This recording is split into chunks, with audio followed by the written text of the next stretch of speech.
فأنا ناصح لإخواني بالصدع بالحق تبيض وجوههم. السكوت في مسألة الحزبية يضرها، فاصدع بما تؤمر وأعرض عن المشركين.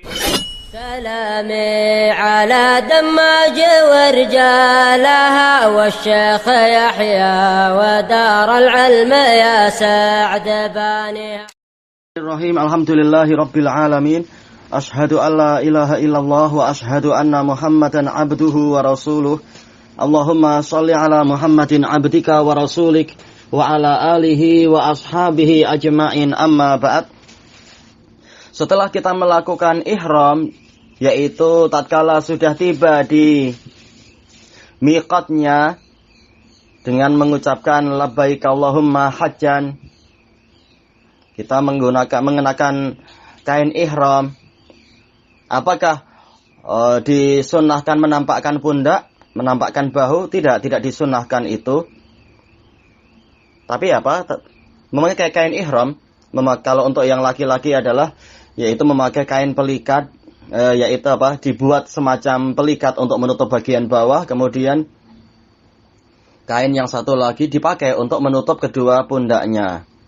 Nah, setelah sampai di Ka'bah, maka melakukan tawaf.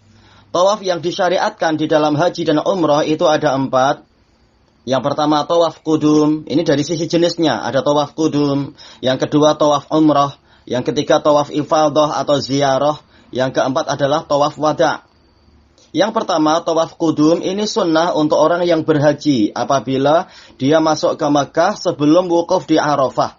Sama saja hajinya haji mufrid ataukah haji qarin, hajinya ifrad atau haji qiran. Berdasarkan hadis Urwah ibnu Zubair tentang masalah ini. Akhbaratni Aisyah radhiyallahu anha anna awwala syai'in bada'a bihi hina qadiman Nabiyyu sallallahu alaihi wasallam annahu tawadda'a summa taf. Hadis muttafaqun alaih. Aisyah mengkhabari saya bahwasanya yang pertama kali dilakukan oleh Nabi SAW tatkala beliau tiba, yaitu tiba di dekat Ka'bah, adalah beliau berwudu kemudian beliau tawaf. Demikian pula tawaf qudum ini disyariatkan untuk orang yang ada di luar Makkah kemudian tiba di Makkah demi menghormati Baitullahil Haram. Yang kedua adalah tawaf umrah, dan ini adalah salah satu dari rukun umrah. Umrah tidak sah tanpa adanya tawaf ini. Yang ketiga tawaf ifadah atau ziarah. Ini akan dibahas pada waktunya insyaallah. Yang keempat adalah tawaf wada. Ini juga akan dibahas pada waktunya insyaallah. Tayyib. Kemudian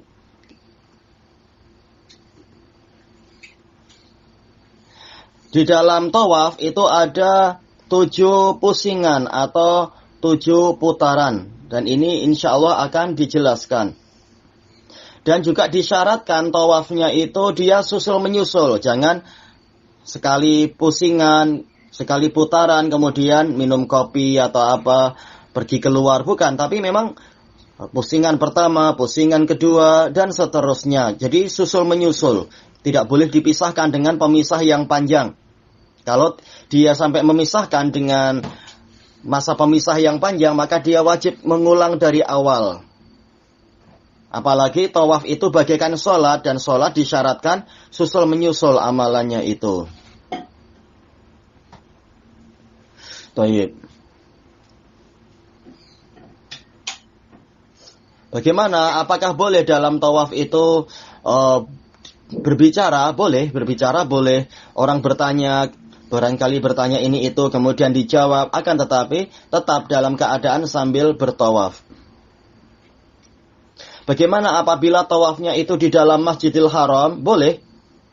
Dia di dalam Masjidil Haram. Yang paling bagus tentunya yang betul-betul dekat dengan Ka'bah. Tapi kalaupun tidak, maka tidak mengapa. Yang penting masih di dalam Masjidil Haram. Dan di luar hijir. Karena hijir ini hakikatnya bagian dari Ka'bah. Tidak boleh kita tawaf di antara Ka'bah dengan hijir. Tetapi hijir itu di dalam.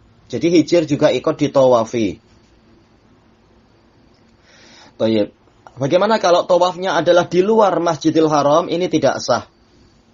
Karena apa? Ini menjauh. Sementara Allah mengatakan wal yatawafu bil baitil atiq. Hendaknya tawaf di Baitul Atiq. Kalau jauh dari Ka'bah bahkan di luar masjid, ini namanya yaitu apa? Di luar masjid, maka ini tentunya tidak sesuai dengan bak di situ karena banyak ulama mengatakan baknya adalah lil ilsaq. Mungkin menempel atau mungkin dekat-dekat di situ. Dan pola tawafnya adalah Ka'bah itu dijadikan di sebelah kiri.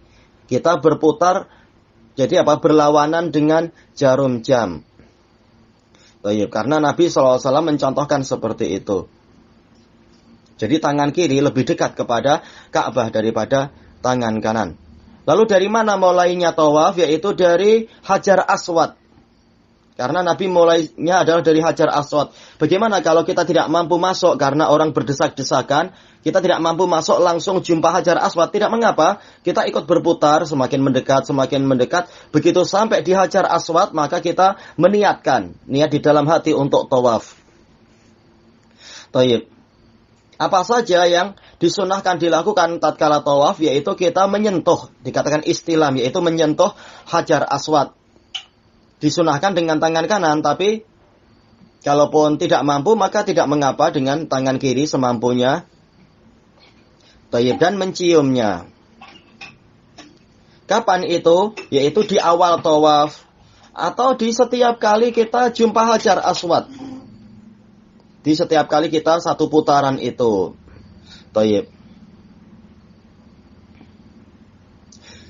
Demikian pula apabila berjumpa dengan rukun Yamani, kita disunahkan untuk memegangnya namun tidak menciumnya.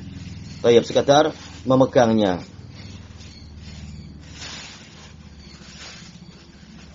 Bagaimana apabila tidak mampu mencium, tidak mampu juga memegang, maka dengan mengisyaratkan tangan.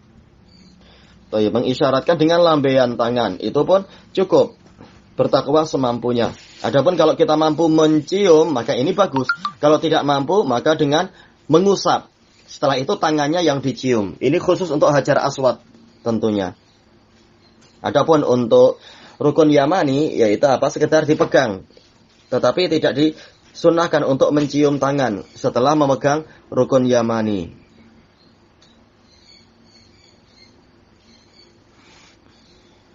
Baik. Kemudian masalah romal, yaitu berlari-lari kecil. Ini dilakukan pada 3 putaran yang pertama. Dengan berlari-lari kecil sambil yaitu apa? Pundaknya, bahunya itu dinampakkan, bahu sebelah kanan. Ini sunnahnya asalnya adalah untuk menunjukkan kepada orang-orang kafir yang menghina. Ini orang-orang yang datang dari Madinah, itu orangnya lemah-lemah, kena penyakit. Maka Nabi menyuruh untuk menampakkan pundak sambil berlari-lari kecil. Setelah itu jadi sunnah sampai hari kiamat.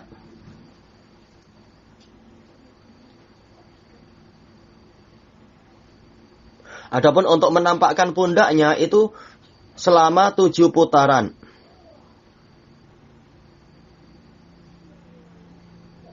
Adapun untuk lari-lari kecil itu cukup 3 putaran. 4 putaran terakhir itu tidak perlu lari-lari kecil, cukup jalan kaki biasa. Lalu apa yang dibaca? Tidak ada doa yang khusus, tetapi baca Quran boleh, doa-doa Rabbana atina fid dunya hasanah itu juga bagus. Karena Nabi juga membaca yang seperti itu, tetapi tidak menjadi suatu doa khusus. Kalau tidak ini maka tidak baik dan semacam itu. Tayyib.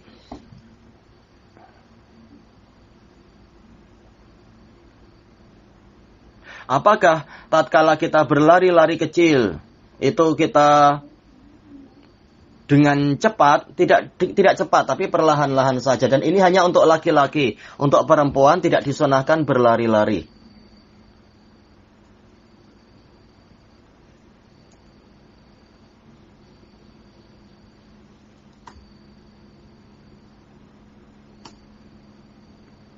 Kemudian setelah selesai sholat, setelah selesai berputar 7 kali itu memutari Ka'bah, maka disunahkan sholat 2 rakaat setelah tawaf di belakang makom Ibrahim, yaitu cari tempat sejajar makom Ibrahim. Apakah mendekat? Kalau mampu mendekat bagus, betul-betul di belakang makom Ibrahim. Antara kita dengan Ka'bah ada makom Ibrahim itu.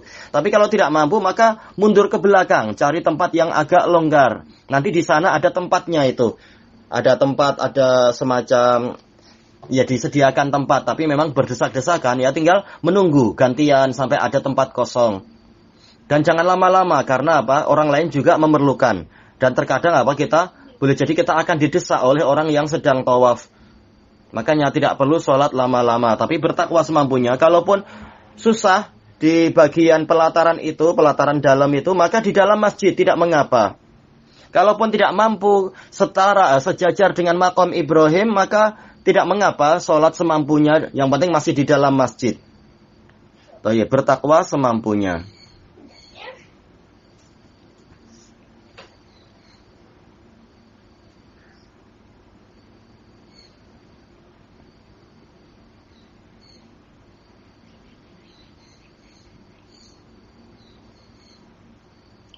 Kemudian juga perlu diingat, yaitu tatkala kita memulai tawaf di Hajar Aswad itu, sejajar dengan Hajar Aswad, kita menghadap ke Hajar Aswad lebih dahulu. Menghadapnya, kemudian menciumnya kalau mampu. Kalau tidak mampu ya mengusap, tidak mengapa. Kalau tidak mampu ya cukup menunjukkan tangan, mengisyaratkan dengan tangan, sambil kita menghadap ke Hajar Aswad. Nah, setelah itu kita mulai berputar dengan apa? Jelas menghadapnya bukan ke Hajar Aswad, menghadapnya ke depan. Berarti apa? Tangan kiri itu ke arah Ka'bah. Sejajar dengan Ka'bah. Apabila kita mampu untuk mencium Hajar Aswad, apa yang kita baca? Disunahkan membaca Bismillah wallahu akbar. Baik.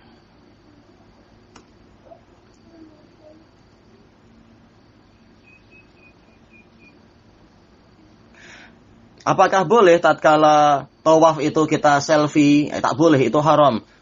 Dan itu termasuk kebatilan yang mana Allah Ta'ala memerintahkan Nabi Ibrahim membersihkan masjid dari kotoran-kotoran seperti itu. Sebagaimana difatwakan oleh Al-Imam Asy-Syanqiti di dalam Adwa'ul Bayan.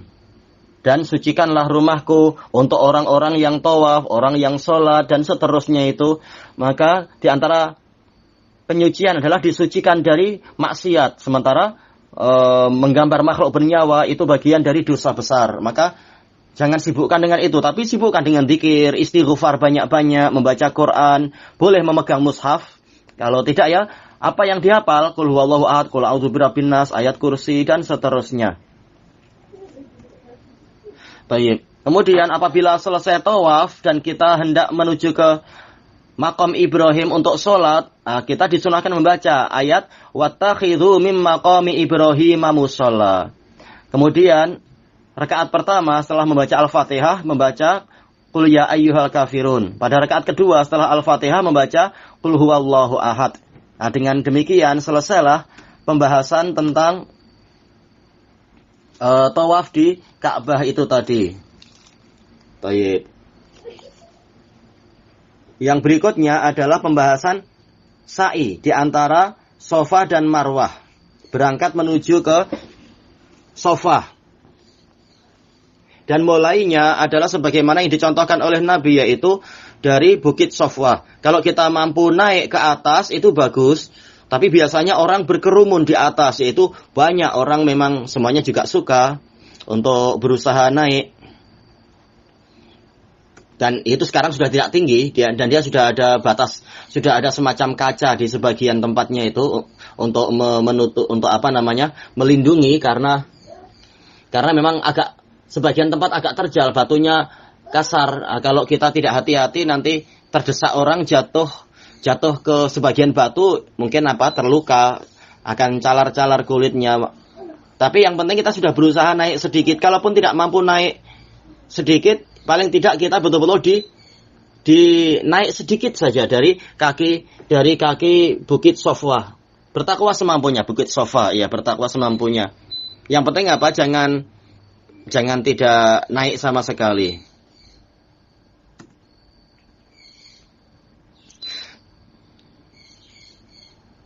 Baik. Tapi perlu diingat bahwasanya pensyariatan sa'i ini hanya setelah tawaf. Kalau tawafnya belum selesai atau tawafnya belum sah, maka sa'inya tidak boleh dilakukan. Kemudian sa'inya adalah 7 putaran, tapi tidak seperti putaran dalam masalah tawaf. Maksudnya adalah dari Safa ke Marwah itu dianggap sudah 1. Kemudian Marwah ke Safa itu dianggap 1, jadi sudah 2. Jadi itu cara menghitungnya sampai 7 kali. Taib. Apabila kita sudah ada di Bukit Sofa, kemudian apa? Kita menghadap ke arah yaitu kita memulainya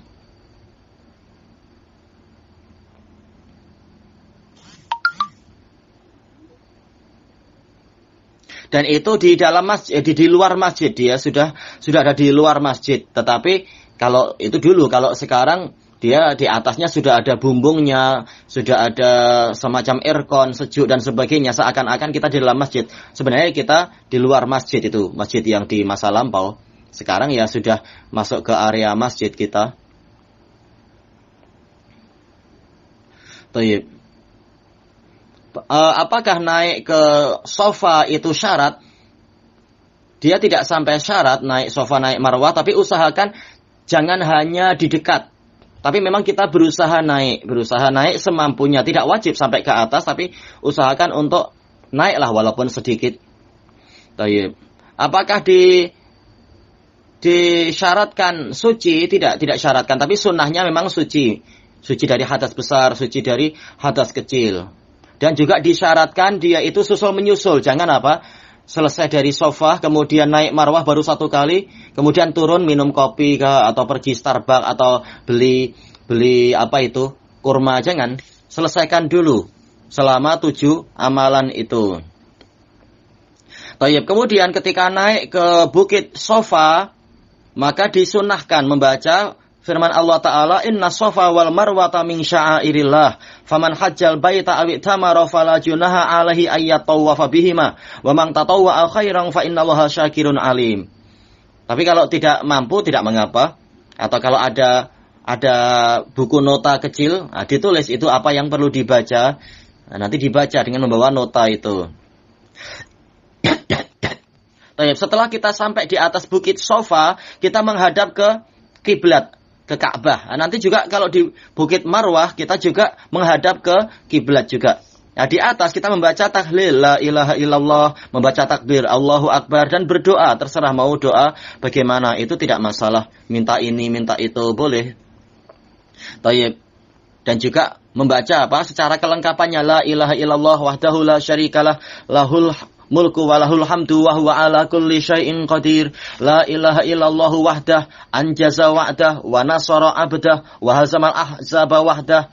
Lalu membaca terserah doa apa. Dan ini disunahkan diulang 3 kali membaca zikir-zikir tadi. Baik. Kemudian setelah kita selesai dari situ, kita turun dari sofa sampai di kaki Bukit Sofa. Nanti di situ ada lambang warna hijau. Di warna hijau itu kita berlari, lari kecil. Ada yang mengatakan lari yang cepat, tapi semampunya. Yang penting diusahakan lari, bukan jalan. Sampai kita berjumpa lambang hijau yang berikutnya. Tayyib. Adapun jika terlalu sesak orangnya, maka berjalan saja, tapi jalan dengan cepat. Tayyib. Dan itu dilakukan setiap kali kita turun dari sofa, berjumpa dengan lambang hijau itu.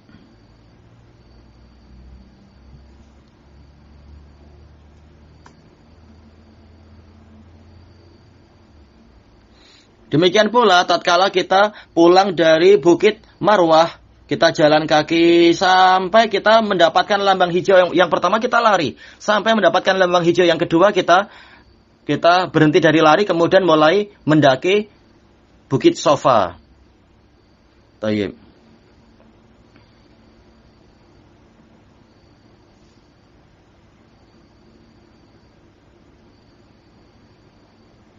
Adapun untuk wanita, maka tidak disunnahkan untuk berlari-lari tadi dengan kesepakatan para ulama. Tapi boleh juga karena mencontoh Hajar, menyentuh istri Nabi Ibrahim, yaitu jalan dengan cepat.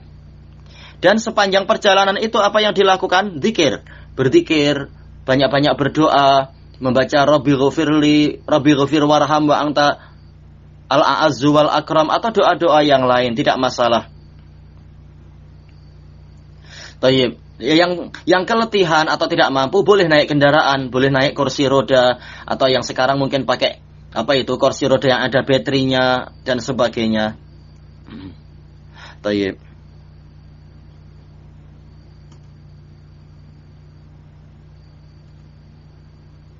Di Marwah doanya juga sama, membaca doa-doa yang disebutkan tadi, la ilaha illallah wahdahu la syarikalah lahul mulku wa lahul hamdu wa huwa ala kulli syai'in qadir.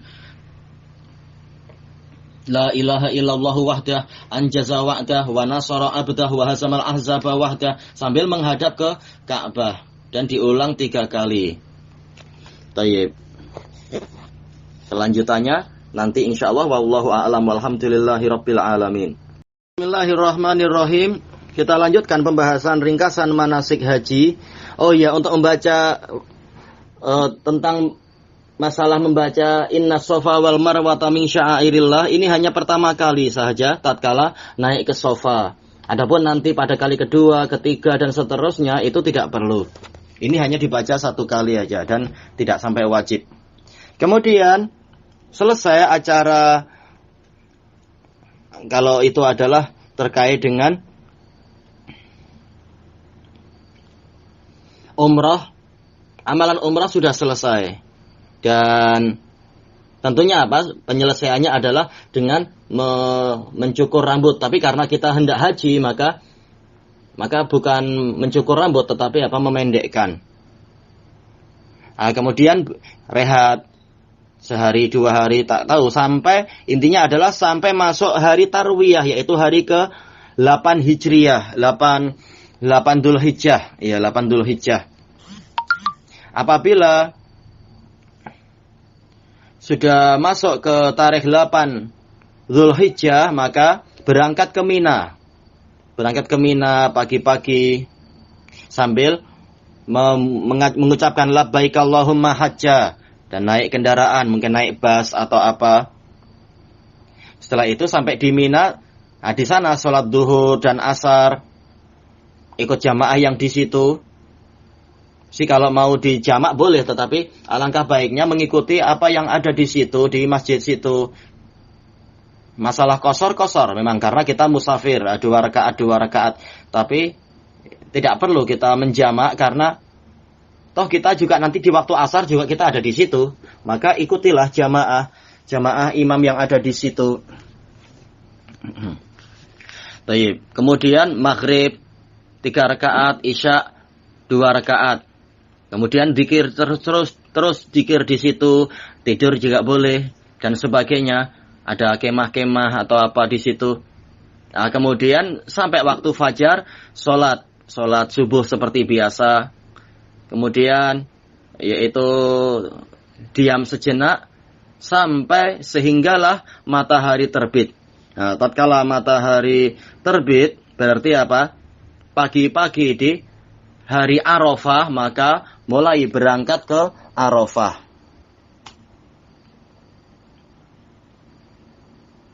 Lalu bagaimana kalau seseorang itu tidak mabit di Mina, tidak bermalam di Mina? Jadi pada hari Tarwiyah dia tidak pergi ke Mina, dia masih mungkin santai-santai di dekat Masjidil Haram atau apa. Insya Allah tidak mengapa karena ini bukan syarat. Yang penting nanti dia pergi ke Arafah. Namun dalam keadaan di tarikh ke-8 itu dia sudah meniatkan tentunya, yaitu bahwasanya dia adalah haji, labbaik Allahumma hajjan. Tetapi cuma dia tidak berangkat ke Mina, ini tidak dosa insya Allah dan hajinya tidak batal. Yang penting dia sudah mengatakan labbaik Allahumma hajja. Dan dia memakai baju ihram tentunya, bukan santai-santai pakai baju batik atau apa, bukan. Tayyib.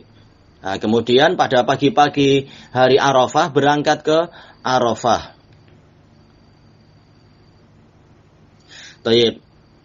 Apakah boleh menunda keberangkatan sampai sebelum zuhur? Boleh, tidak mengapa. Bahkan setelah zuhur pun tidak mengapa. Yang penting apa? Yang penting setelah zuhur sudah sampai di sana. Jangan menunggu waktu asar. Tayyib.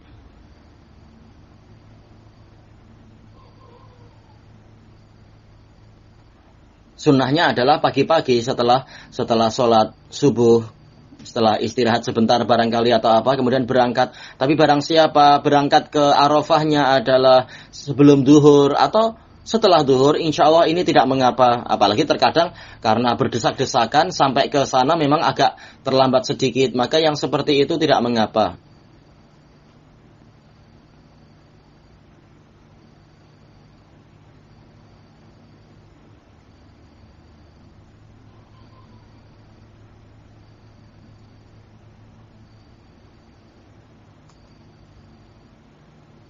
Tayyib, sebelum kita membahas masalah amalan-amalan di masa Arafah, apa yang dilakukan di hari Tarwiyah itu, di pagi-pagi hari Tarwiyah, yaitu mandi, membersihkan diri, memakai minyak wangi, memakai pakaian ihramnya itu.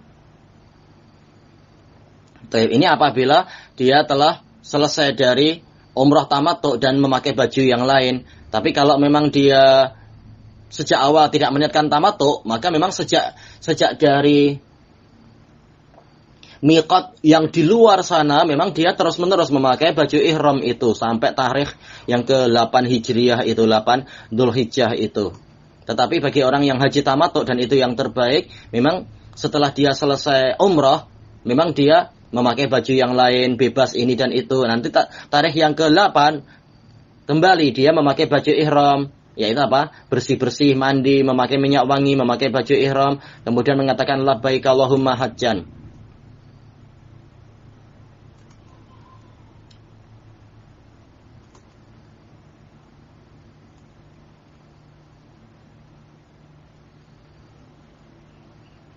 Baik. Kemudian setelah dia melakukan ihram, maka apa? Terus-menerus membaca labbaik Allahumma labbaik, labbaik la syarika laka labbaik, innal hamda wan ni'mata laka wal mulk la syarika lak, sambil mengeraskan suara. Karena memang ini akan menjadi, yaitu siapapun yang mendengar itu, bahkan bebatuan, pepohonan, tanah akan jadi saksi di hari kiamat atas ibadahnya ini. Semakin banyak saksi, semakin menguntungkan dia di hari kiamat. Sampai bila mengatakan labbaik Allahumma labbaik, nanti sampai hari raya, yaitu tarikh yang ke-10, lempar jumrah itu, tatkala melempar jumrah. Jadi terus-menerus membaca itu, bukan berarti tidak boleh istirahat, boleh, tapi disunahkan membaca itu.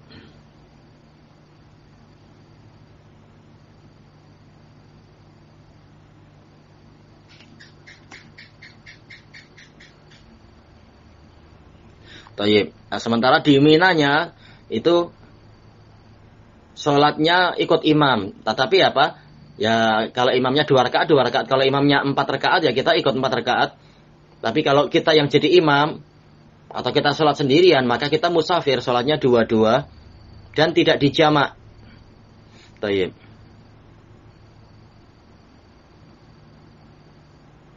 Dan tinggal di Mina, sebagaimana telah disebutkan, itu sampai pagi-pagi tarikh yang ke-9, yaitu hari Arafah. Setelah itu mulai berangkat, tatkala matahari sudah mulai terbit.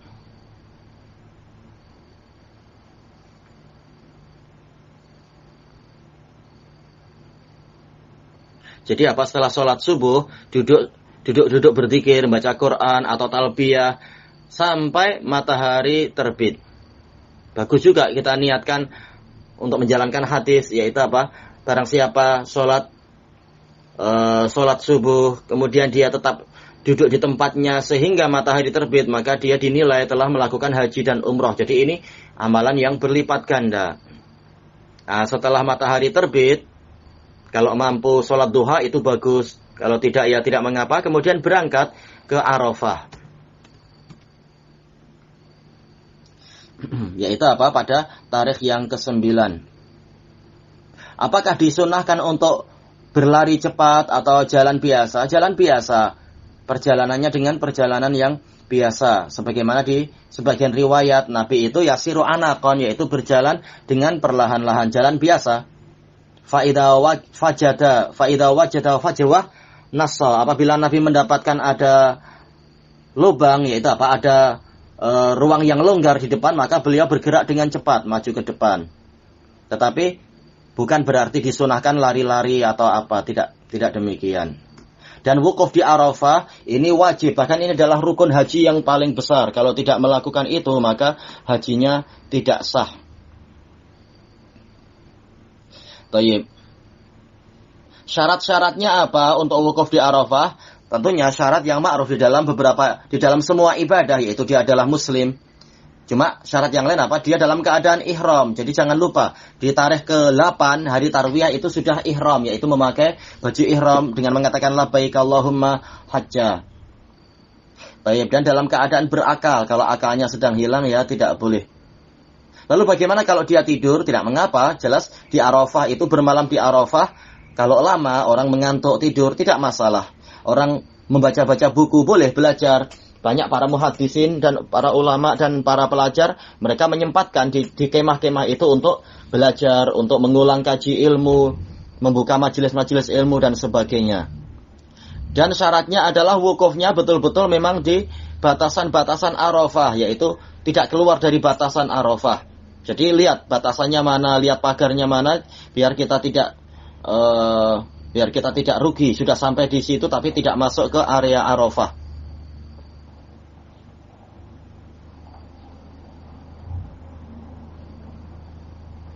Apakah diwajibkan untuk dalam keadaan senantiasa suci? Tidak wajib, tapi ini sunnah. Sunnahnya adalah dengan suci. Dengan apa? Bersuci. Tetapi kalau batal pun tidak mengapa. Tayyib.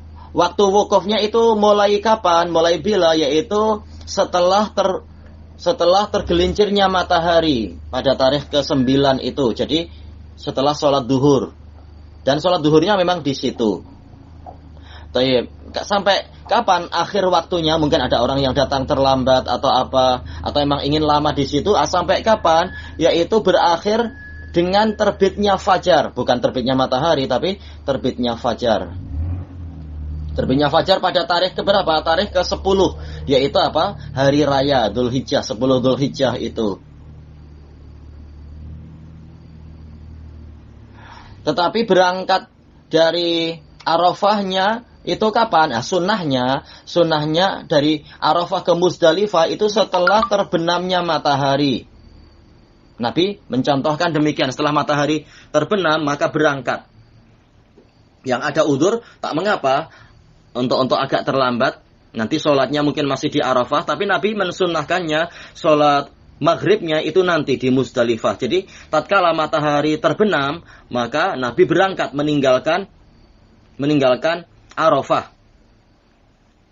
Jadi sudah masuk waktu maghrib, tetapi Nabi mengakhirkan sampai apa? Tiba di Muzdalifah, dan tempatnya tidak jauh, jadi tidak masalah itu. Insya Allah sampai di sana pun sholatnya di sana.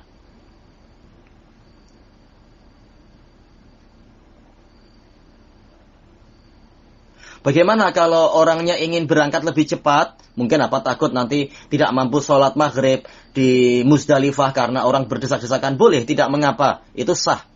Yaitu apa? Dia mungkin wukufnya antara zuhur dengan asar saja di Arafah. Kemudian setelah itu dia berangkat lebih cepat menuju ke Muzdalifah agar mendapatkan tempat yang lebih selesa, lebih sesuai. Sehingga nanti waktu sudah ada adzan maghrib, dia ikut jamaah di situ tanpa khawatir tertinggal. Itu tidak mengapa, boleh. Adapun contoh dari Nabi berangkatnya adalah setelah matahari terbenam, tapi masih maghrib sampai di Muzdalifah itu masih maghrib. Kalau tidak mengapa, insya Allah.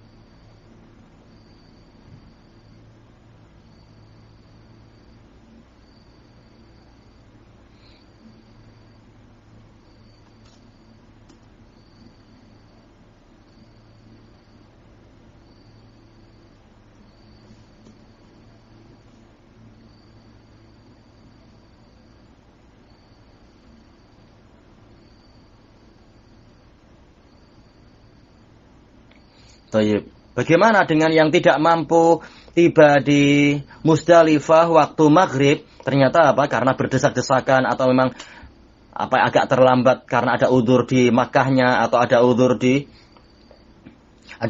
Mina barangkali, atau ada udzur di Arafahnya, datang ke Arafah agak terlambat sedikit tapi masih di waktunya, hanya saja pergi ke Muzdalifahnya jadi terlambat dari waktu maghrib, maka tidak mengapa. Tayyib, yaitu apa? Yang penting dia di Musdalifahnya, dia tiba di Musdalifah sebelum terbitnya fajar, tidak mengapa itu. Tayyib, maka dia telah mendapatkan haji. Yang penting dia sempat wukuf di Arafah dan sebagainya. Dan dia mendapatkan Musdalifah di sebelum terbitnya fajar, itu tidak mengapa. Boleh jadi orang kurang sehat sehingga agak lambat atau tak mampu untuk berdesak-desakan sehingga berangkatnya agak malam, tidak mengapa. Yang penting sampai di Musdalifah sebelum terbitnya fajar.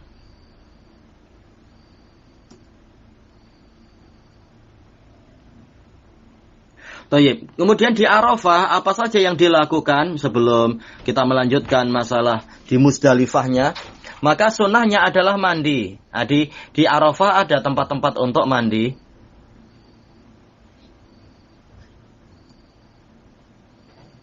Atau boleh jadi mandinya sebelum itu, cari tempat di sana mana tempat mandi. Tapi ini tidak wajib, yang tidak mandi pun tidak mengapa.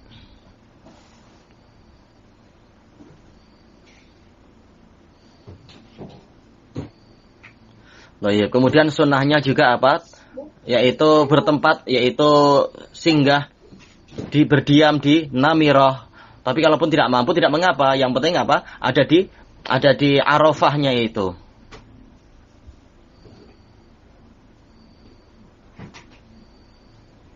Tayyib.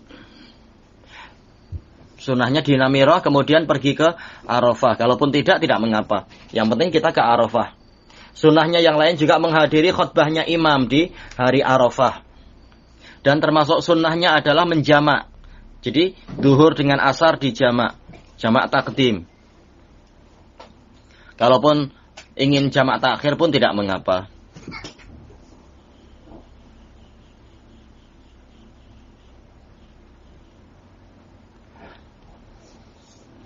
Di Namirahnya itu kapan? Yaitu sebelum duhur. Adapun setelah masuk waktu duhur atau menjelang masuk waktu duhur berangkat ke Arafah. Dan di Arafah sampai matahari terbenam.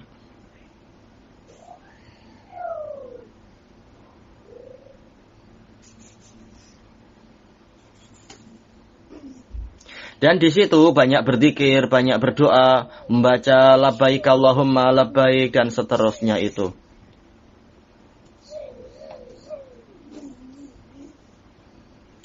Bahkan Nabi SAW mengatakan sebaik-baik doa adalah doa pada hari Arafah. Dan sebaik yang diucapkan oleh saya dan para nabi sebelum saya adalah la ilaha illallah wahdahu la syarikalah. Lahul mulku wa lahul hamdu wa huwa ala kulli syai'in qadir. Tayyib. Setelah masuk waktu maghrib maka mulai melakukan ifadah. Berangkat dari Arafah menuju ke Musdalifah dengan perjalanan yang tenang. Tidak perlu mengganggu orang lain, tidak perlu sampai berdesak-desakan dengan orang lain dan sebagainya.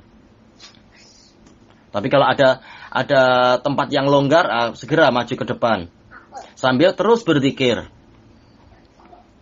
Baik. Bagaimana masalah puasa? Tidak disunahkan puasa. Kita dalam situasi jihad yang berhaji itu. Tapi yang puasa adalah yang di luar haji sana, orang yang tidak ikut berhaji, maka dia disunahkan untuk berpuasa. Adapun yang hajinya, orang yang berhaji, dia tidak disyariatkan untuk berpuasa. Tayyib. Nabi mencontohkan, beliau minum. Seandainya puasa itu baik untuk orang yang berhaji, niscaya Nabi mencontohkan itu. Tapi Nabi malah justru menunjukkan beliau minum. Tayyib. Adapun masalah mabit di Musdalifah tidak diwajibkan semalam suntuk sejak maghrib. Tetapi setelah Anda sebutkan tadi, bahkan yang datang di tengah malam pun tidak mengapa. Yang penting jangan sampai masuk waktu fajar dalam keadaan kita belum tiba di Musdalifah. Maka yang datang di akhir-akhir waktu malam pun tidak mengapa. Yang penting tatkala fajar terbit, kita sudah ada di Musdalifah. Baik. Apa hukum mabit di Musdalifah? Hukumnya adalah wajib. Bagaimana kalau ditinggalkan? Ditinggalkan tidak sampai membatalkan haji karena dia sudah mendapatkan Arafah, tetapi dia membayar denda. Baik.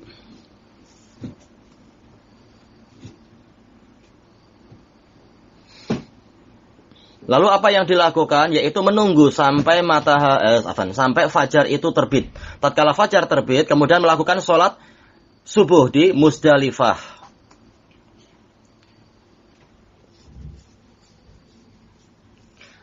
Adapun sebelum itu, maka di Musdalifah, maka kita menjamak sholat seperti yang dilakukan oleh Nabi. Di Musdalifah menjamak sholat maghrib dengan isya di jamak.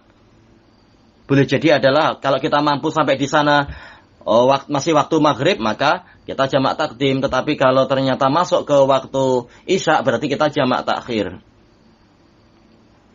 Baik. Kemudian bermalam di Musdalifah itu sambil berzikir. Pada waktu fajar, sholat subuh di awal waktunya. Kenapa di awal waktu? Karena ada amalan sebelum terbitnya matahari itu ada amalan, maka segerakan sholat subuhnya itu di awal waktu. Begitu ada azan, kemudian sholat sunnah 2 rakaat, kemudian ada iqamat, kita langsung ikut, jangan menunda-nunda. Nah, setelah sholat subuh, maka kita mendatangi Jabal Quzah, dan dalilnya banyak tentang ini. Kemudian berdiam diri di Jabal Quzah. Kalau mampu naik, kalau tidak mampu ya di kaki gunungnya pun tidak mengapa, tidak masalah. Kemudian menghadap kiblat, berdoa, bertahlil, bertahmid, bertakbir. Nah, itulah Masy'aril Haram. Walaupun bagaimana kalau dia hanya tidak sampai di Jabal Quzah, tidak mengapa. Jabal Quzah ini ada di Musdalifah. Semua tempat di Musdalifah pun sah. Tidak wajib sampai naik ke Jabal Quzah atau berdiam diri di kaki gunung Jabal Quzah, itu tidak sampai wajib. Kaki Jabal Quzah. Karena semua Musdalifah sendiri adalah Masy'aril Haram, sebagaimana diriwayatkan oleh Abdullah bin Amr ibnul As. Nah, kemudian setelah itu kita berangkat kembali ke Mina sebelum matahari terbit. Makanya jangan terlambat. Sholat subuhnya adalah di awal waktu. Kemudian sebelum matahari terbit kita berangkat ke Mina. Tapi untuk para wanita atau orang-orang yang lemah, bagaimana untuk melaksanakan ini? Boleh mereka itu di Masy'aril Haramnya bahkan sebelum sholat subuh, berangkat lebih awal, biar tidak terkena desak-desakan orang dan sebagainya. Kemudian lalu sholatnya di mana? Lihat, di mana mendapatkan waktu sholat subuh. Kalau ternyata mampu tiba di Mina sebelum waktu subuh, kemudian tiba waktu subuhnya adalah di Mina, maka sholat subuhnya di Mina. Ini untuk mendahului orang lain biar tidak berdesak-desakan. Ini boleh untuk orang yang lemah, untuk para wanita itu boleh. Tapi sunnahnya, yang ikut sunnah Nabi, orang-orang yang punya kemampuan, sholat subuhnya adalah di Musdalifah. Kemudian sebelum matahari terbit berangkat ke Mina.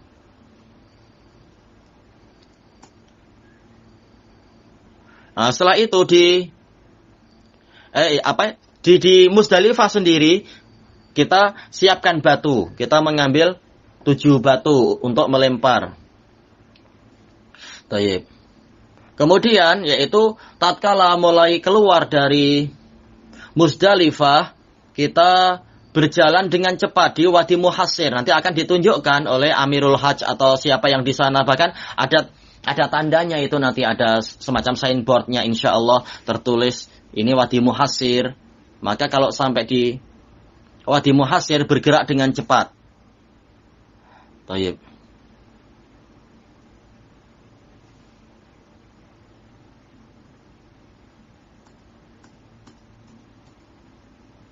Kemudian untuk amalan tarikh yang ke-10 kita akhirkan pada pertemuan berikutnya insyaallah. Wallahu a'lam. Walhamdulillahirabbil alamin. Bismillahirrahmanirrahim. Selanjutnya setelah kita melakukan sholat subuh di Musdalifah, kemudian kita menunggu sehingga fajar itu sudah sangat terang, tapi belum terbit matahari. Maka kita mulai berangkat ke Mina untuk menjalankan amalan-amalan di hari yang ke-10 ini, hari raya haji ini. Baik. Yang pertama kali dilakukan setelah kita berangkat keluar dari Musdalifah, kita tiba di Jumrah Aqabah, dan ini jumrah yang paling jauh dari arah Makkah. Ini jumrah ketiga istilahnya, yang paling besar, dan itulah yang dilempar pada hari ini, dilempari kerikil pada hari ini, dan tidak melempar yang lain-lain, hanya itu saja yang dilempar. Sebanyak 7 kali lemparan. Dan para ulama bersepakat bahwasanya lempar jumrah yang kubra ini hukumnya adalah wajib. Dan Nabi telah memerintahkan orang untuk melakukan itu juga. Baik. Syaratnya bagaimana? Yaitu dengan memakai batu, tapi bukan batu besar, batu kerikil. Baik, yaitu apa? Kerikil yang biasa digunakan untuk orang main ketapel atau yang seperti itu. Kerikil kecil-kecil aja, tapi jangan terlalu kecil. Kemudian apa? Melemparnya bukan sekaligus. Bukan langsung 7 batu dilemparkan, hemat waktu, jimat waktu, bukan. Tetapi satu demi satu dilemparkan. Dan tidak sah kalau langsung melemparkan 2 sekaligus atau melemparkan 7 sekaligus. Baik, wajib satu demi satu. Sampai selesai 7 lemparan. Dan kemudian juga termasuk syaratnya adalah lemparannya itu sampai ke dalam lingkaran yang telah ditetapkan di sana. Ada semacam lingkaran atau semacam telaga cekungan. Dilemparkan ke dalam sana. Kalau kurang dari situ maka tidak boleh. Wajib diulang.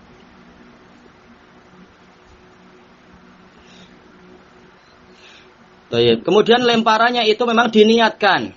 Diniatkan ikut haji. Bukan sekedar melempar untuk memanggil teman yang di depan sana. Bukan. Tapi memang niatnya adalah ibadah. Baik. Dan memang dia yang melempar, tidak boleh orang lain, kecuali kalau dia udzur tak mampu. Tapi kalau tidak ada udzur, tidak boleh ini diwakilkan. Kemudian, syaratnya juga memang melempar, bukan sekedar, saya ada di hadapan cekungan ini, saya letak semata. Tak, wajib melempar, bukan sekedar meletakkan. Baik. Dan waktunya adalah memang di waktu itu. Jadi jangan melempar di tarikh yang ke-9 atau tarikh ke-8. Tak boleh. Tapi memang waktunya adalah tarikh ke-10 itu. Tatkala sudah keluar dari Muzdalifah itu. Awal waktunya itu kapan? Yaitu tatkala kita sudah keluar dari Muzdalifah. Kita sudah selesai sholat subuh. Baik, ini untuk orang-orang yang tidak punya udzur. Adapun akhirnya adalah yaitu terbit fajar tatkala pertama kali hari tasyrik, yaitu tarikh yang ke-11.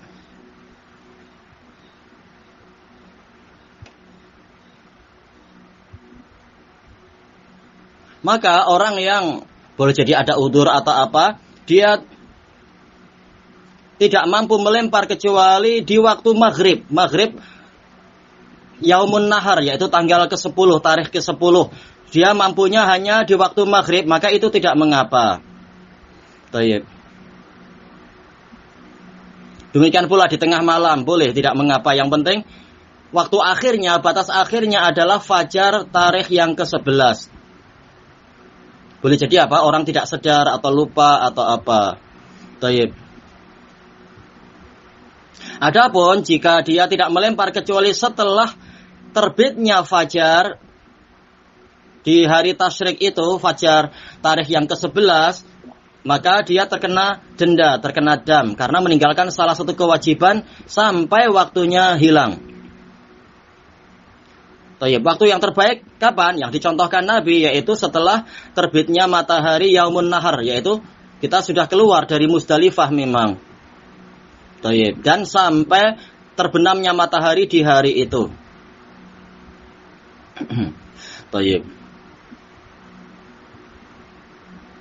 Ini semua untuk orang yang tidak memiliki udzur. Adapun yang memiliki udzur maka dia tidak mengapa, namanya orang terkena udzur.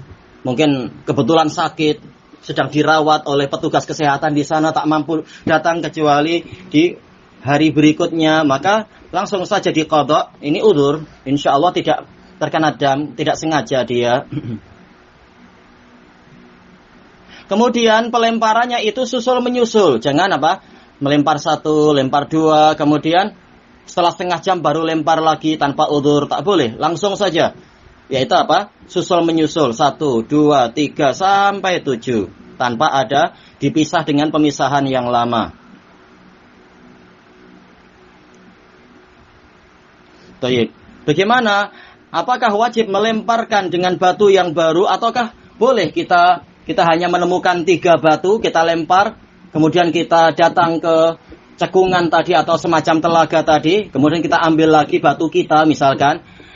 Itu tidak disunnahkan, tetapi apa? Tetapi tetap sah, tidak mengapa. Yang penting nanti mendapatkan 7 batu. Tidak masalah itu. Ini misalkan, tapi insya Allah cari 7 batu mudah. Insya Allah di sana disiapkan itu. Batu yang sudah bertumpuk di cekungan itu akan apa? Akan diambil lagi oleh petugas, kemudian diletakkan di tempat yang orang-orang berhaji mudah untuk mengambilnya. Kemudian di antara sunnahnya adalah batunya itu batu yang suci, dalam artian tidak terkena najis. Namun apabila batunya ada najis, ini sah saja karena tidak ada dalil yang mewajibkan kesucian. Tapi mustahabnya adalah batunya adalah batu yang tidak terkena najis. Dan disunahkan tatkala melempar mengucapkan takbir. Baik. Mengatakan Allahu Akbar. Barang siapa tidak mengucapkan takbir maka tidak dosa, tidak ada dam juga. Baik. Tatkala melempar itu menghentikan ucapan labbaik Allahumma labbaik, ya diganti dengan apa? Takbir. Tidak lagi mengucapkan labbaik. Karena sunnahnya memang apa? Talbiyah terus-menerus sehingga mulai melempar jumrah. Kalau tatkala melempar jumrah maka yang dibaca adalah takbir, bukan labbaik. Baik. Ini tadi untuk orang yang tidak yang dia mampu melempar. Adapun yang tidak mampu, maka dia wajib untuk mencari wakil. Mungkin apa sakit atau memang badannya sakit atau memang kebetulan tangannya tak mampu atau apa misalkan, maka boleh bahkan apa wajib untuk mencari pengganti. Minta diwakilkan oleh orang di sampingnya atau apa. Baik. Si wakilnya ini dia wajib melempar untuk diri sendiri lebih dahulu, selesaikan kewajiban dia lebih dahulu, baru membantu orang yang lain yang mewakilkan pada dirinya. Baik. Kemudian amalan yang kedua adalah menyembelih hadyu. Kalau kambing atau lembu ya disembelih seperti biasa. Kalau onta berarti apa? Ditusuk, itu bagian tenggorokannya dan bagian yang mengalirkan darah sampai habis. Intinya adalah menyembelih hadyu. Dan yang disembelih hanya 3 jenis hewan tadi. Onta atau lembu atau kambing. Hewan yang lain tidak boleh. Apa hukumnya? Untuk orang yang tamattu maka ini wajib. Demikian pula orang yang qorin. Baik, ini wajib. Adapun yang hajinya haji ifrat maka ini mustahab dan tidak sampai wajib. Kemudian dalam masalah penyembelihan itu diperhatikan usia dari hewan tersebut, yaitu dia adalah musinnah. Intinya adalah giginya itu sudah gigi yang kekal istilahnya, bukan masih gigi susu. Kecuali yang sangat terpaksa tidak mendapatkan, tapi insya Allah di sana banyak itu. Bagi orang yang mampu untuk beli banyak, karena orang-orang Badui atau orang-orang yang lain akan mendatangkan untuk menjual di sana, tidak masalah. Insya Allah mudah mencarinya dan juga diperhatikan hewannya selamat dari aib-aib yang jelas atau penyakit-penyakit yang jelas. Adapun kalau aibnya samar-samar semata atau penyakitnya itu sangat samar dan tidak mempengaruhi kualitas daging, insya Allah yang seperti ini tidak mengapa. Dan waktu penyembelihan adalah tarikh yang ke-10 itu setelah sholat Id. Akhirnya kapan? Yaitu tatkala matahari terbenam pada tarikh 12 Dzulhijjah. Yaitu apa? Hari kedua tasyrik, itu bagian akhirnya. Kemudian tempat penyembelihannya di mana? Yaitu di area tanah suci. Semua Mina adalah tempatnya. Boleh juga orang yang memilih di Muzdalifah, itu boleh. Tetapi yang terbaik adalah di Mina. 7 kambing. 1 kambing untuk 1 orang dengan keluarganya. Satu lembu itu untuk 7 orang dengan keluarganya. Onta ini alal khilaf, tapi lebih selamanya adalah untuk 7 orang juga. Sebagian mengatakan boleh untuk 10 orang. Tapi kalau kita lihat dari dalil-dalil yang ada diteliti, itu tatkala sangat terpaksa, maka 10. Tetapi yang lebih selamatnya dengan dalil yang lain yang jelas kesahihannya adalah onta juga untuk 7 orang. Baik. Nah, penyembelihannya kapan? Setelah selesai lempar jumrah Aqabah itu. Dan sebelum mencukur. Makanya ma'ruf di kalangan fuqaha istilahnya ronaha, ro nun dengan ha. Jadi romyu, yaitu lempar jumrah lebih dahulu. Jumrah Aqabah itu, jumrah kubra. Kemudian nun, yaitu menyembelih. Setelah itu ha, yaitu halak, mencukur rambut. Baik. Adapun kalau dibalik, maka tidak mengapa. Tetapi sunnahnya yang tadi itu. Nabi memberikan udzur, yaitu memperbolehkan untuk orang yang lupa atau untuk membalik. Tapi yang sunnahnya tadi, romyu, kemudian menyembelih, setelah itu baru mencukur rambut. Dan sunnahnya adalah menyembelih langsung dengan tangannya. Tapi boleh juga mewakilkan pada orang yang lain. Karena Nabi melakukan dua-duanya. Nabi menyembelih dengan tangannya berapa? 63 ekor kambing. Nah, setelah itu sisanya diserahkan ke Ali untuk disembelih. Baik. Dan disunahkan juga orang yang haji itu ikut memakan hasil sembelihannya, sebagian dimasak. Kalaupun tidak mengapa. Baik. Untuk orang yang tidak mendapatkan hadyu, bagaimana? Untuk orang yang haji qiran atau haji tamattu, kalau tidak mendapatkan hadyu atau tidak mampu membelinya, maka dia wajib berpuasa 10 hari. 3 hari di masa hajinya itu, 7 hari nanti di tanah air istilahnya.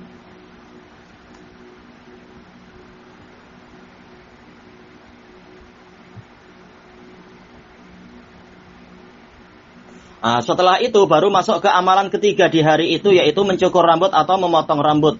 Memotong pendek istilahnya, memperpendek. Kalau mencukur rambut didoakan rahmat dan pengampunan 3 kali. Adapun kalau yang mencukur sekedar memendekkan, maka dia hanya didoakan rahmat atau maghfirah hanya 1 kali. Tapi dua-duanya sah, tidak masalah. Untuk wanita tidak disunahkan sama sekali mencukur rambut, tetapi sekedar memendekkan. Yaitu memotong sedikit. Nah, setelah itu menjalankan ibadah yang keempat di hari ke-10 itu, yaitu tawaf ifadah.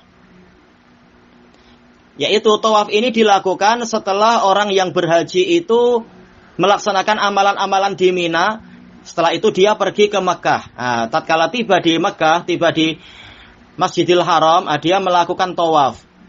Yaitu dikatakan tawaf ifadah atau tawaf ziarah. Dan ini adalah tawaf wajib. Sebagian bahkan mengatakan tawaf ini adalah rukun untuk orang yang berhaji. Bahkan bukan sebagian, bahkan telah dinukilkan ijma. Tawaf ifadah ini rukun. Dan itulah yang betul, rukun haji. Tanpa tawaf ifadah tidak sah untuk orang yang berhaji. Dan tidak mungkin diganti dengan dam. Baik. Jadi anak-anak rujuk dari ucapan sebagian, karena sudah dinukilkan ijma, maka kita katakan ini ijma. Baik.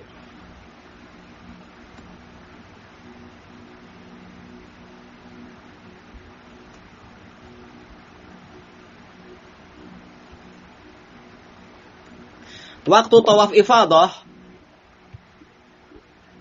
adalah di siang hari dari hari nahar, setelah kita mencukur rambut itu, yaitu setelah kita lempar jumrah, kemudian menyembelih hewan hadyu, setelah itu mencukur atau memendekkan rambut, setelah itu berangkat ke sekeliling Masjidil Haram, ke sekeliling Ka'bah untuk melakukan tawaf ifadah.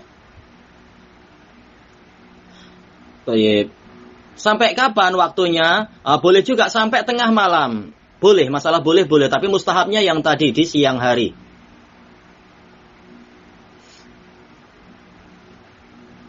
Kapan berakhirnya waktu tawaf ifadah?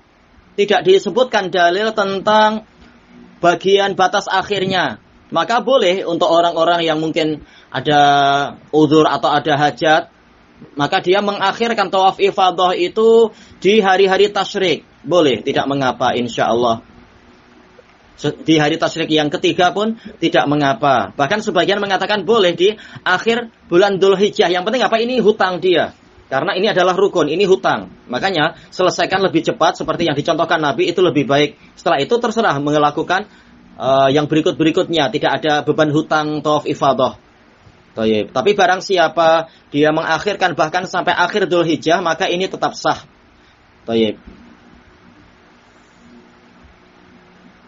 Dan dia tidak terkena dam apabila mengakhirkan sampai akhir Dzulhijjah. Bagaimana kalau selesai Dzulhijjah, tahu-tahu apa pulang dengan kapal terbang atau apa, itu hutang dia, itu hutang. Belum dianggap menyelesaikan haji karena apa? Karena ini adalah rukun.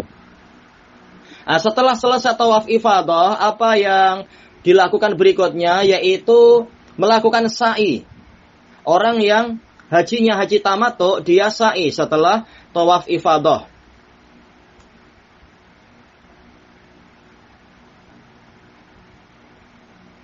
Adapun sa'i yang pertama kemarin itu adalah terkait dengan dengan umrah dia. Tapi untuk yang ini dia bersa'i. Memang ada beberapa pembicaraan, tetapi lebih selamatnya berdasarkan hadis yang diriwayatkan oleh Imam Bukhari secara mu'allaq dari Ibni Abbas.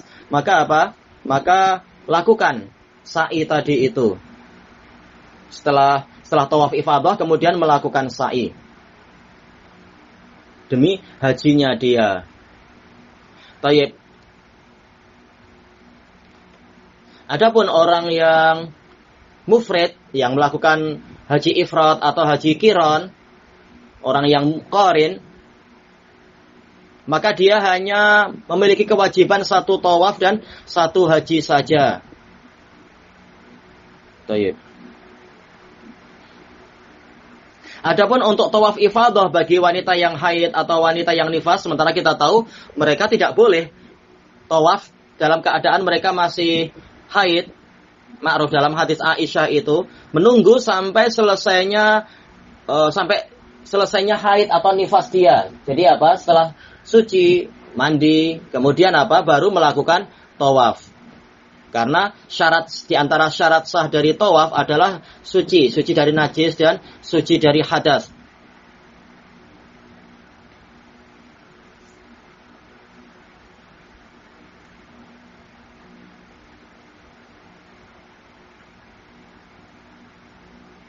Lalu bagaimana untuk orang-orang yang dia itu jelas, terutama orang di zaman ini, jadwal penerbangan sangat padat. Boleh jadi dia belum selesai haid atau belum selesai nifas, tahu-tahu sudah dipanggil untuk segera berangkat naik kapal terbang pulang ke negaranya sana, maka tetap dia dalam keadaan ihram dan menjauhi dari berjima dengan suaminya. Kemudian apabila dia suci, dia kembali lagi ke Mekah dan melakukan tawaf ifadah, setelah itu tahallul. Baik.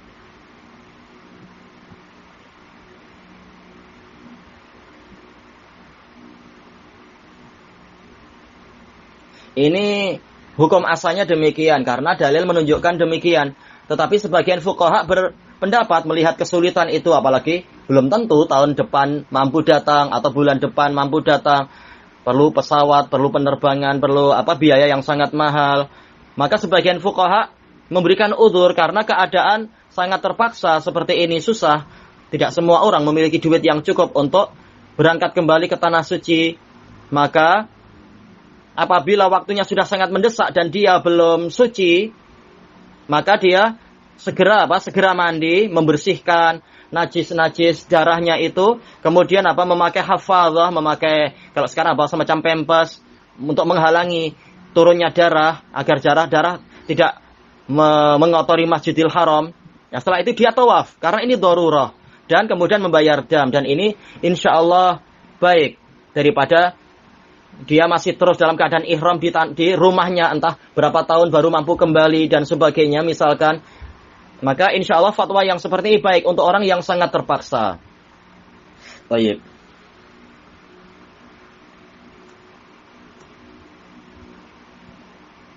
Setelah itu melakukan tawaf wada.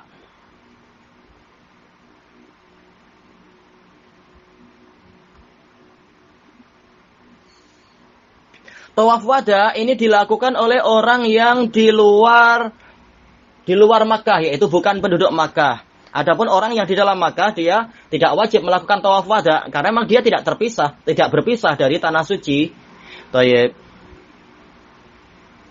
Ini hanya untuk orang yang melakukan perpisahan. Berarti ini orang luar, memang orang yang jauh dari tanah suci. Adapun orang yang tinggal di antara Mekah dan Mikot, bagaimana? Tetap dia wajib tawaf wada karena dia bukan penduduk Mekah. Walaupun dia masih di area Mikot, tapi kita tahu Mikot itu jauh luas dia itu, dan dia bukan Mekah, maka dia tetap melakukan tawaf wada seperti orang yang memang dari negara-negara yang lain berdasarkan keumuman hadis Ibni Abbas. Dan di antara syarat tawaf wada adalah suci, ma'ruf karena namanya tawaf. Dan waktunya adalah setelah dia menyelesaikan semua manasiknya itu dan dia ingin keluar dari Mekah, memisahkan diri dari Mekah. Adapun kalau belum memisahkan diri, tak mengapa. Tapi kalau sudah mau memisahkan diri, maka dia tawaf wada. Bagaimana setelah tawaf wada itu mandi? Apakah disunahkan yang seperti itu? Yang pasti dia tidak wajib. Barang siapa ingin mandi, ini baik, tapi bukanlah sesuatu yang wajib.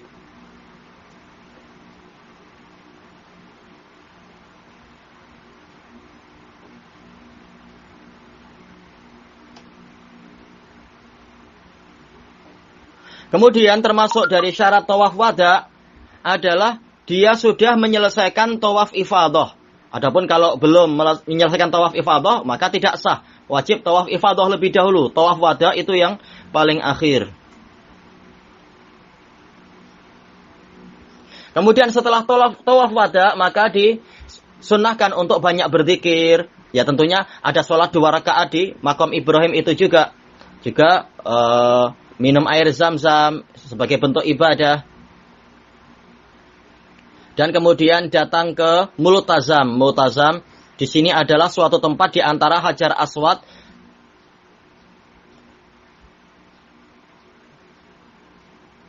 dengan apa? Dengan pintu Ka'bah. Antara Hajar Aswad dengan pintu Ka'bah. Dia berusaha datang ke situ, menempelkan dada dan wajah ke situ, banyak berdoa kepada Allah sebagaimana dalam hadis Amr bin Shu'aib dari ayahnya, dari datuknya itu, diriwayatkan oleh Ibnu Majah. Ini mustahab, tidak sampai wajib. Baik, untuk kelanjutannya kita bahas sebentar lagi insyaallah. Wallahu a'lam. Walhamdulillahirabbil alamin. Bismillahirrahmanirrahim. Oh iya, sebelum masuk ke tawaf wada, tentunya kita mengurusi dulu amalan-amalan yang terkait dengan amalan yaitu akhir-akhir tanggal ke-10, kemudian ke-11 dan sebagainya. Baik, sebelum tawaf wada, yaitu setelah melakukan tahallul, kemudian melakukan tawaf ifadah, maka dia kembali ke Mina. Dia bermalam di Mina malam yang ke-11 itu. Yaitu tadi adalah hari raya, kemudian malam ini malam 11.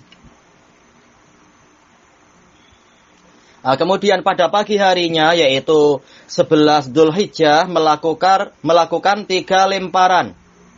Lemparan pertama yaitu apa? Jumrah yang paling dekat, kemudian jumrah yang tengah, kemudian jumrah yang paling jauh yaitu jumrah Aqabah. Masing-masing lemparannya adalah dengan 7 batu secara susul menyusul dan dengan bertakbir di setiap lemparannya itu. Baik. Tapi kapan melemparnya waktunya? Yaitu setelah zawal, setelah waktu zuhur. Tidak boleh sebelum waktu zuhur. Sebagaimana dijelaskan oleh Imam Ibnu Utsaimin, jangan sebelum zuhur, tapi setelah zuhur.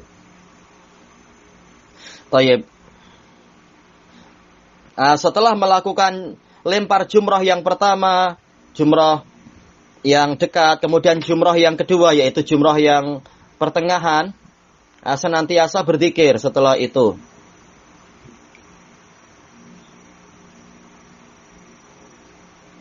Setelah melakukan lemparan jumrah yang ketiga, yaitu jumrah Aqabah, kembali ke tempat penginapan atau perkemahan, tergantung di sana, di Minanya itu. Kembali bermalamnya adalah di Mina. Setelah itu masuk di waktu pagi, yaitu tarikh yang ke-12 dari Dzulhijjah. Ini berarti hari tasyrik yang kedua. Maka melempar lagi, lempar jumrah. Jumrah yang pertama, jumrah yang tengah, dan jumrah yang ketiga yang paling jauh itu. Setelah itu, sebelum terbenam matahari, maka melakukan nafar dari Mina bagi orang yang ingin bersegera pulang. Dan boleh juga tetap menetap di Mina, bermalam di Mina bagi orang yang mengakhirkan perjalanan pulang. Setelah itu masuk ke tarikh 13 Dzulhijjah, yaitu hari tasyrik yang ketiga.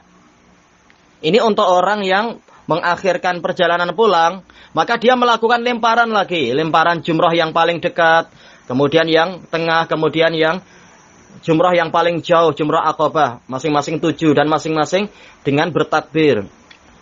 Sebagaimana yang dilakukan pada 2 hari yang sebelum itu. Selama 2 hari itu. Nah, setelah itu melakukan nafar dari Mina, melakukan perjalanan keluar dari Mina. Nah, barulah kemudian melakukan tawaf wada tatkala hendak keluar, tatkala hendak berangkat. Baik, insyaallah sampai di sini selesai pembahasan secara ringkas. Jadi tawaf wada itu paling akhir ya. Bukan tarikh yang ke-10 tapi paling akhir, yaitu kalau mau 12 ya 12, kalau mau 13 ya 13. Ya tadi anak terlalu cepat langsung menyebutkan tawaf wada, mestinya setelah tarikh 12 selesai lempar jumrah itu, atau setelah tarikh 13 setelah lempar jumrah baru melakukan apa? Tawaf wada yang anak sebutkan tadi. Tayyib. Wallahu a'lam walhamdulillahi rabbil alamin. Subhanakallahumma wa bihamdika la ilaha illa anta astaghfiruka wa atubu ilaik. Walhamdulillahi rabbil alamin. Jazakumullah khairan.